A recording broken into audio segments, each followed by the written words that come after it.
everyone. So I'm delighted to be here, joined today by Andy Stewart, and we're going to be talking about his life philosophy of life is a sine curve. Andy, nice to see you. You okay? See you. Thanks for joining me. Well, it's great to see you. And so life is a sine curve. What does that mean? Just tell us a little bit about what that means. This is brilliant. This goes back, right, to early 2017. And I'd had dinner with a friend and we're at the bar afterwards for the beer. And he was asking me what it's like to run a 100-miler. And that's when the notion first came into my head. Running a 100-mile race is a sine curve, right? You have ups, you have downs, peaks and troughs. When you're feeling really dark and empty and lost, but you just know you're going to get to the end, right? And then you've other times in the race, an hour later, you can feel on top of the world. And so that's when the notion of life as a sine curve came around. And that's the first time I actually verbalized that expression. And then I thought afterwards, do you know what? Life is a sine curve. And then I started thinking, actually, this applies to all of our lives in a wider way, really. So when you picture life is a sine curve, so you know, I guess that's the curve like that. Yeah. So how might that apply? Just talk through, let's say, the 100-miler, and then let's look at another example. Yeah, so a 100-miler, you're probably starting at the top of a crest, right? Because you're there with 200 other people, buzzing atmosphere, music going at the start, great. And then you get a couple of hours in and you whatever. But there will come a point where you start feeling tired. Yeah. You're running out of energy. You don't want to eat. You're feeling pretty poor, whatever. We've all been there. And then it gets to the point where you're feeling really, really bad. Anybody who's done a 100-miler, I'd be surprised if you're not hallucinating at some point. You know? Okay. When you're in that kind of spot, you're pretty much at a dip. But everybody, you just keep going. You keep putting one foot in front of the other. And then you start picking up. And then as I was thinking about this in my head as well, this is the same as the seasons, right? Life is a sine curve, right? So you have summer, autumn, winter, and spring. And that is the sine curve philosophy as well. So the very first post I wrote, I kind of compared the sine curve to the four seasons, really. Yeah, and I looked at that on your website earlier as well, because I know you've been in the agricultural world for many years, so it kind of plays. So how do the seasons play through in the agricultural world? How does that work? Yeah, I mean, whether you're a dairy farmer, I'm into dairy, but whether you're dairy, you're arable, winter is tough, right? There's not much growing. All the hard work has probably been done sowing your crops earlier in the previous year, and then you come through to spring, things start growing again. That's when things start popping out of the ground. You get your tails up. You're going from the bottom of the sine curve coming up. So the bottom's the winter, and then you're starting coming up in the spring. Okay. Yeah, the days get lighter earlier. You've got a bit more energy. We're all there's work to be done, right? Yeah. And then you're up into your summer. Okay. You're full of beans. And then you got on the down curve is the autumn. Yeah, and the really important part for me, Neil, is that when you're up there in the summer and you're feeling great, you kind of know that this is going to come to an end, right? And you shouldn't push against that because that's just life, right? So interesting. Okay. Enjoy the good times while they're there, and it's not that you're being negative, but they will stop, and then the autumn will come in, and then you'll be in the midst of winter. So you kind of know that at different points in your life you're going to feel up and down, and it's absolutely fine to be up, and it's absolutely fine to be down, and it's totally normal, really. So are there any other areas of life where you think life is a sine curve also applies? Does it apply to your career or to your personal life or to your love life? Are there other places where it applies as well?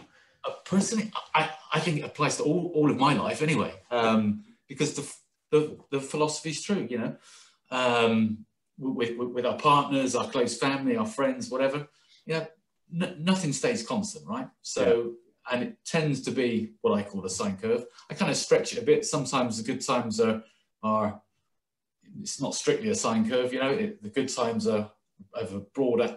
What do they call that? It's the amplitude. The amplitude is... That's right, yeah. And conversely, sometimes the bad times are really bad and wow, you're down in a dark place. But the trick is to keep on going because you do believe that it will improve at some point.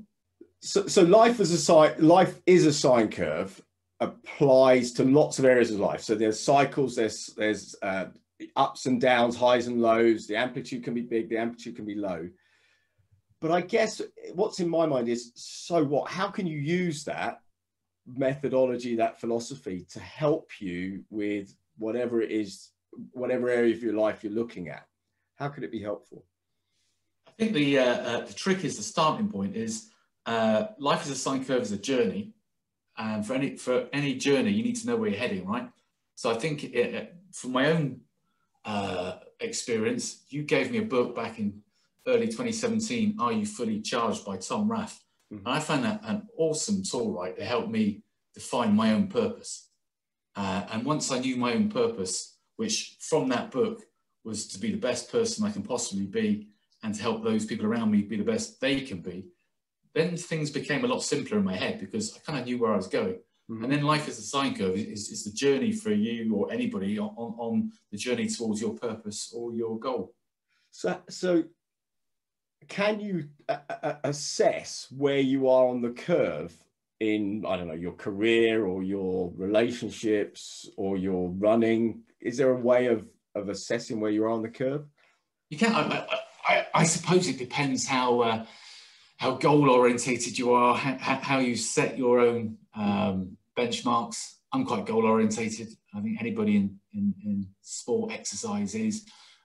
Work I am as well. So I set benchmarks into my head as to where I want to be on different topics, and I assess my own personal performance. But I suppose next to that is the subjective, how do I feel about everything? Do you know what I mean? So I mean, the problem with how do you feel is, you can have good days and bad days, and they can change from day to day. If you can just stand back, give yourself a bit of distance, a bit of perspective on where you are towards your purpose, your goal, and stand back and just take a fresh look every now and again. I think that's really helpful. Are there strategies that you could adopt? So if you know you're coming out of summer, going into autumn, are there strategies that you could adopt that might shorten the winter?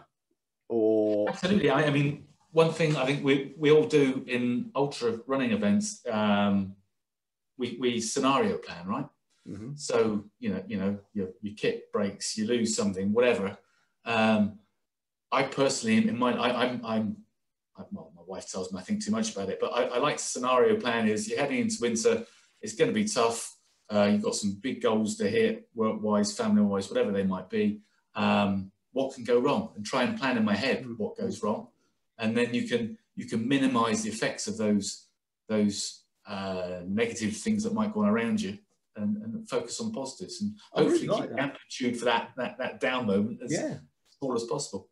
Or I like you said earlier, you know that after summer follows autumn follows winter, so it's coming, and no matter how much you might think it's always going to be summer, you just have to look at the financial markets. It's never always going to be summer. Or you look at your career, or you look at your customers. So I guess, and what you had talked about the agricultural world earlier. So in the agricultural world, in the summer, they are preparing to make the winter as comfortable as possible, aren't they? By storing food or preparing indoor facilities or whatever they're doing. Yeah, they're making sure that on the dairy side there's enough feed for the stock for the winter. On the arable side, they're sowing ready for the spring. So you're always planning ahead, and I think if we can all stand back and have a bit of perspective, and just I think life as a sine curve helps me have a bit of perspective about what's coming on in the seasons to come, because we're all busy, right? Especially at the moment with COVID, a lot of us are home working in front of laptops, umpteen hours a day. You kind of, everything's a little bit immediate, and it's perhaps we're missing the opportunity to actually stand back and get that sense of perspective, travel, get out and about, and whatever. Yeah, and I guess so too. If you know you're in winter, then you know that spring and summer is following, which is a positive feeling. But how do you make sure you make the most of that spring and summer, and it doesn't go past quickly without you not making the most of it or not enjoying it? Exactly, or getting stuff done now. Don't put stuff off to the spring or the summer when you want to be doing something else and out and about and doing other stuff. The stuff you can do now, get it done now, so you're freeing up your mind and your time for other things that are perhaps more pleasurable, enjoyable, that you want to do. So I think the theory of life is a sine curve. I get that now, and I get why that philosophy makes sense and why you've built that. So you've been writing blogs now for 3 years plus on your site. What's been the drive and inspiration behind writing blogs? Well, for those people that don't know us, I mean, you've coached me in a previous life, and one thing you said to me was about leadership. You need to be visible. If you've got something you want to share, well, then you need to be public and actually share it. So that I never saw myself as a blogger. You gave me the confidence to step out of my comfort zone and to do it. I suppose my initial blogs were about life as a sine curve as a philosophy, but about touched on some business elements I was looking at, and a little bit on running.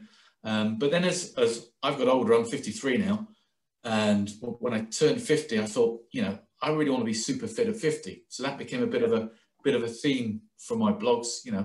How can I help other people, regardless of whatever their fitness level might be, just be as good as we can be at 50, right? I mean, I feel as energetic now as I did when I was 30. I know I'm not, but in my head I feel I am, and I just want to just try and stay as fit, mentally, physically, agile as I can during this decade, really. Yeah. So the inspiration for writing the blogs was you've got something to say and you want to help other people be the best they can be, was the word you used in terms of your purpose. So, and then the super fit at 50, I was going to ask you about that because that's a theme that's running through the blogs. Yeah. So what do you want people to take away from those blogs that you've been writing? What do you hope people will do differently as a result? I hope they actually read it, one, find it interesting, and take some action, right, to try and be the best they can be.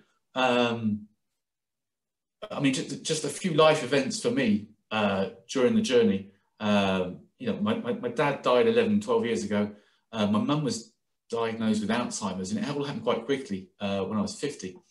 And then I had a bit of a health scare myself. And all these things, and they happen to everybody, right? Because this is just normal life stuff, right? It just makes you realize that life is really finite, right? So you want to get the best out of every single bloody day that you can, because, let's just enjoy it. It's precious. So if somebody can take one or two snippets here or there that just might resonate with them and help them be better at whatever they want to achieve, I'd feel really, really chuffed with that. Brilliant. So basically, we've understood the theory of life is a sine curve. You are somewhere on that curve of highs, lows, winter, summer, and you've been writing the blogs to inspire people to be the best they can be, which you can find on lifeisasincurve.com. Is there one final message you'd like to leave the audience with as we wrap up? I'd just like to thank anybody that's taken the trouble and that's invested the time to actually read any of the posts. And if you found them interesting, helpful, brilliant, I thank you for that. And please perhaps share the link with anybody else that you might find might think they might find it relevant. Brilliant. Okay. Thanks, Andy. It's been great talking to you this morning, and wish you all the best with being the best. Thank you, Neil. Thank you. Take care.